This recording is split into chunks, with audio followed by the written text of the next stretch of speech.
Hi there, this is Jenny from the Sewing Palace. Today I'm going to be showing you a fun project out of the Missouri Star Block Book, Volume 7, Issue 3, and we're going to be making a disappearing shoe fly. At the Sewing Palace, we normally do a fun free class on the fourth Tuesday of every month. We show a new technique and we have people come and visit us. We do show and tell and have a great visit here at the shop. We aren't doing that, and we haven't been doing that since the end of March, so this is a new way of trying it. We're going to give you a video, then we'll also give you a coupon code that you can purchase the featured items online on the day, which will be July 28th. You can also come into the store and purchase those items. They'll be 15% off, so I'm going to show you a fun project and the items that will be featured on July 28th. If you type in the coupon code SHOOFLY, or you come into the store, you can get 15% off those featured items. Also, if you come into the store, we always do a door prize. So if you come into the store that day, you can sign up to win the door prize. So this is just a new way of trying it. All right, let me show you some of the featured items for this month. The first item is the pattern, which is the Block Book, Volume 7, Issue 3. It's Missouri Star Block Book. And this is the quilt behind that we'll be showing you. It's called the Disappearing Shoofly. You will need a charm pack or a layer cake, a 10-inch square layer cake. So this is a featured item. This is Tula Pink's Free Spirit True Colors is the layer cake. We also have a musical option, which is called Interlude. So these are black and white and grays, and they're all musical fabrics with textures. We also have a layer cake called Free Motion Fantasy. This is by Amanda Murphy. So it's nice, bright, cheerful colors and textures. And then the other layer cake that we have is from Kaffe, and this is a beautiful collection of Kaffe fabrics in orange and yellows. It's kind of a sunshiny color. So those are the layer cakes that are featured. And we also have some notions that are featured. So let me show you those next. Featured notions for the project. You could use your AccuQuilt 5-inch square cutter. We do have these featured for the project, so you could cut 5-inch squares. You would need to cut 5-inch squares out of your background fabric. You could also cut 5-inch squares out of your stash for the colors, but I'll show you that in a little bit. You will want a long, slender ruler to cut up your block. This is the 3.5 by 18.5 from Creative Grids. Love this company, they're great rulers. So the 3.5 by 18.5 strip cutter. Then the other ruler that's featured is the Perfect 10 ruler. This is a straight 10-inch square ruler. You can cut layer cakes with this, so that would be a 10-inch square without the extra half-inch. Has the non-skid surface. It also has a diagonal line so that you can cut them in half diagonally. You can also cut, there's little markings for 2.5, which are called mini charms, or 5-inch, which are called 5-inch charms. So you could do that. So those are featured items. We also have a new cool item that we have featured today, which is from Sew Steady. They are the company that makes these wonderful acrylic tables that increase your sewing space. So I have a Bernina 740 with a Sew Steady table on, and this is the gadget that I'm talking about. It's a grid glider. So we have them in two sizes. This is a grid glider that measures 12 inches by 20, and then we have a smaller one, which is the orange one, and that one's 11 by 14. So just to give you scale on that, it's a very smooth surface, so it's great for free motion quilting. It's also great for just gliding your fabric over the surface.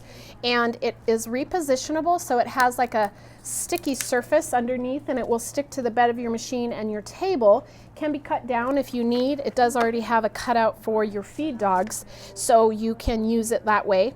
It's wonderful for free motion, but it also has lots of lines on it so that you can sew some triangles, and that's what I'm going to be doing with it today. So that featured item is the grid glider from Sew Steady. Two more featured items I want to show you. One of them is the layer cake I forgot, which is from Rifle Paper Company, and this is called Meadow. So Rifle Paper Company is really well known for their vibrant colors and wonderful textures.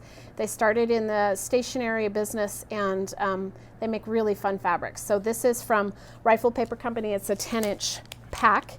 And then last but not least, I'm using an air erase pen. This is from Sewline, so that is a pen that I'm going to show you. So those are the featured items. Again, if you come in on July 28th, you'll get 15% off if you give us the coupon code SHOOFLY. Then also, if you want to shop on our website, you type in the coupon code SHOOFLY, SHOOFLY. So that's your coupon code, and don't forget, if you come in on the 28th, you can sign up for the door prize. Project is in this new block book. It's volume 7, issue 3, and the block book is loaded with patterns and ideas. She always has 10 projects that are featured, and today we're going to be using the Disappearing Shoofly, and that happens to be on page 20. And there are 2 quilts that you end up making. You end up making a bonus baby quilt and a very nice size quilt that's 76 by 89 out of layer cake, background fabric, and some border fabric. So the layer cake that I'm going to be using today is from Free Spirit. This is the True Colors line from Tula Pink. And what you'll do is you'll take one of the layer cakes to make a block, and then you will cut it up. So we're going to get started by cutting it up, and we'll make a shoofly block. You'll first want to pick your layer cake. So from the layer cake, you will cut up the layer cake into quadrants of 5-inch squares. So this is one layer cake out of the pack, and it's 10 inches. So I'm going to cut it in half both directions on the X and Y axis. I'm using the Perfect 10 ruler, so you can see if you wanted to cut your own layer cakes, you would just cut right around this and then go and cut on the 5-inch line, both up and down and left and right. So pretty easy to use this ruler and easy to see your measurements. So these 4 squares will make up the triangles in the corner. So let me show you what a shoofly block looks like so that you know where we're going. So here's a shoofly block. So those squares that I just cut will make up the corners, and then you'll need a square that will be in the center. So you can cut up another layer cake, and for 4 blocks you will have a center that is the same, and you can vary those throughout the quilt. You then need to cut background fabric. So your background fabric will go in the sides. This is an essentials fabric that we have, and you can use background of lights, creams, blacks, whatever you want that goes with your layer cake.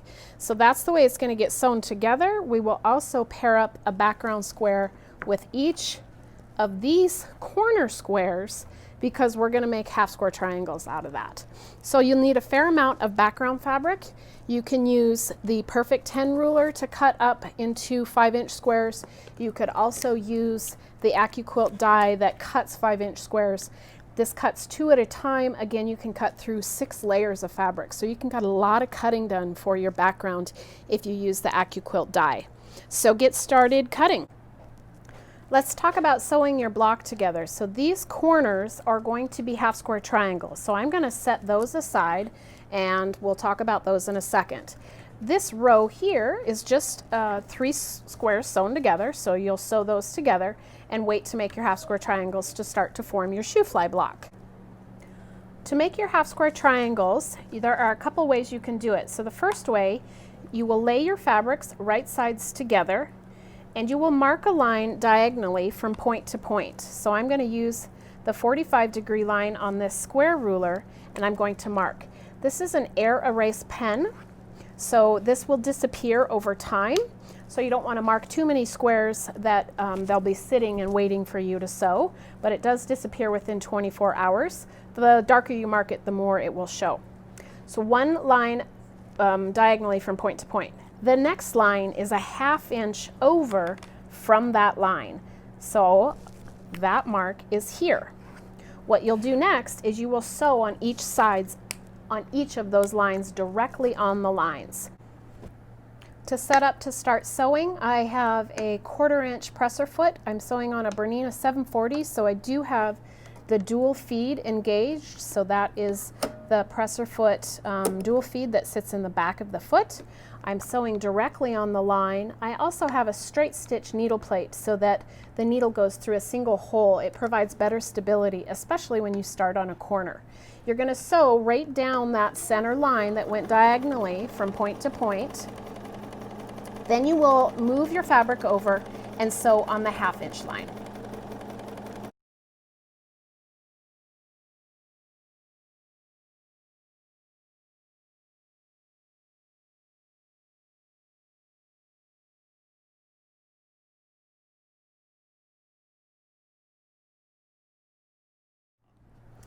I want to show you another way to sew this block. So we just sewed it by marking it with the air erasable pen.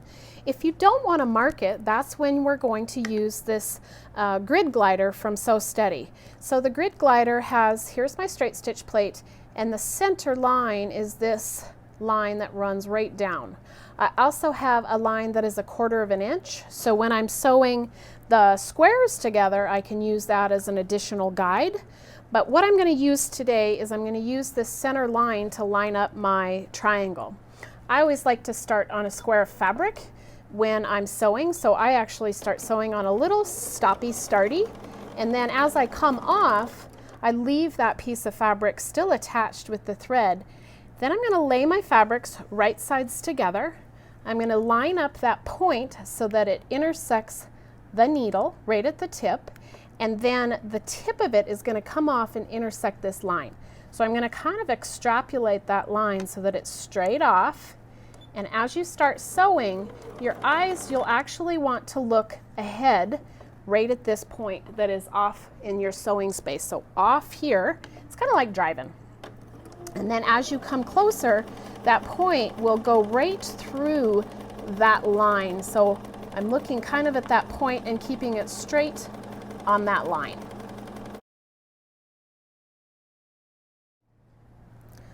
Now all the additional markings on this plate have 3/8, 1/4 of an inch. Lots of different measurements are actually on this. And so what you can look at as these dotted lines that are here and here are 1/2 inch away from the needle. So if I line up my point and I feed it through so that I'm lining up on that 1/2 inch line, and my stitch that I just sewed is laying on the 1/2 inch line, I'm going to be 1/2 inch away. So let's do that next.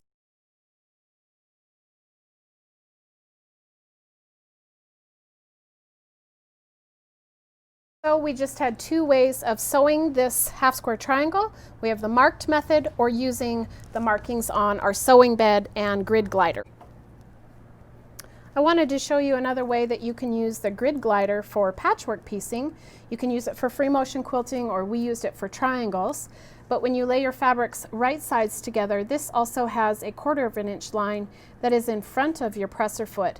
So you would line it up so that you can just barely see the line and then line up your presser foot. I am using 1/4 of an inch seam, so that can give me an additional guide, but now I have a guide that goes in front of the needle for quite a distance, and I can line up my fabrics and be able to sew 1/4 of an inch seam using the grid glider. So another way you can use it for patchwork piecing.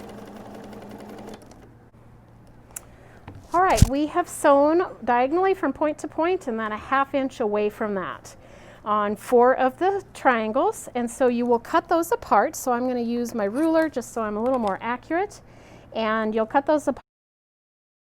You're going to press towards the dark fabric. So you're going to have a small half square triangle. This should measure about 4 1/4, and that will go into the baby quilt. So you'll have a pile of smaller half square triangles, and I'll show you the baby quilt, but these are some of the ones that I have done.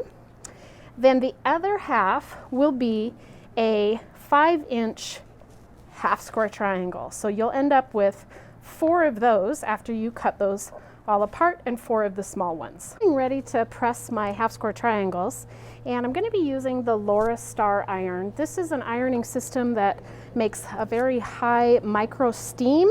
It also has a bed that can either pull down the air or push up the air, and it really creates a very beautiful seam. It's wonderful for garments.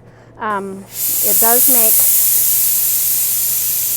micro steam. It does kill bacteria and has been tested for corona, and it does kill the coronavirus. So this is a brand new iron that we just got in. So when I'm pressing my seam, I always set my seam first, open it up, and press towards the dark. And so I'm just doing the micro steam, and I have a beautifully flattened block. This is a great iron to use if you want to sanitize your masks, and it comes with different sole plates so that you can use them on sensitive fabrics. If you don't want the whole system, you can get just the iron that is a base that contains water, and you put your water in here, and then you have your iron here that makes the micro steam. So a new iron that you can look at. We are ready to assemble our shoofly block. So in the corners you will have half square triangles. In between on that top row will be a background square. Then the next row will be the other color of 5-inch square. Then you will make the triangles on the other corner. So you'll sew your shoofly block together. We've finished sewing our shoofly block. So I have triangles in the corner and a solid square in the center. Now I'm going to cut it apart. So this is where the magic happens. I'm going to cut it in half both directions in the X and Y direction. And if you line up your ruler at the 2 1/4 along the seam line, this is where that longer ruler that is 3.5 by 18.5 works great.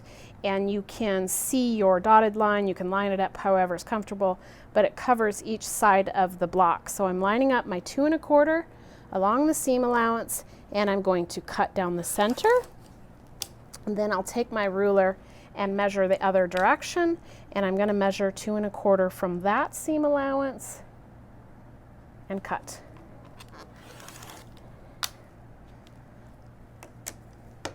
Now that your block is cut, you're going to do some shuffling. So you're going to take this square and rotate it, the opposite square and rotate it, and you have a disappearing shoofly block. Here's a couple of rows sewn together of the disappearing shoofly. You'll sew enough rows together as directed in the pattern and sew a border around it. Again, this will measure 76 by 80. I'm going to show you the baby quilt next. Remember, you have a stack of 4 1/4-inch half square triangles. You're going to sew those together so that they're 10 across and 11 down, and you will have a cute little baby quilt. So this is the beginning of my baby quilt using the other half of the half square triangle. I want to thank you for joining me today to make a disappearing shoofly block. Remember, we could use the AccuQuilt 5-inch die. We use this brand new Sew Steady grid glider, an AeroRace pen, your favorite layer cake. You also used this cool ruler to cut it in half, which is the 3.5 by 18.5, and the block book by Jenny Dome, Missouri Star Quilts. And you made a shoofly block. Once you made the shoofly block, you cut it up into pieces and made a disappearing shoofly. So kind of a fun block to make. I'm glad you joined me. Remember, on July 28th, which is our normal day to have our sewing club, you can come in and get these items at 15% off, or you can go to our website and type in the coupon code SHOOFLY and you'll get a discount on the featured items. Thanks for joining me. Have a wonderful day. This is Jenny from the Sewing Palace. Bye-bye.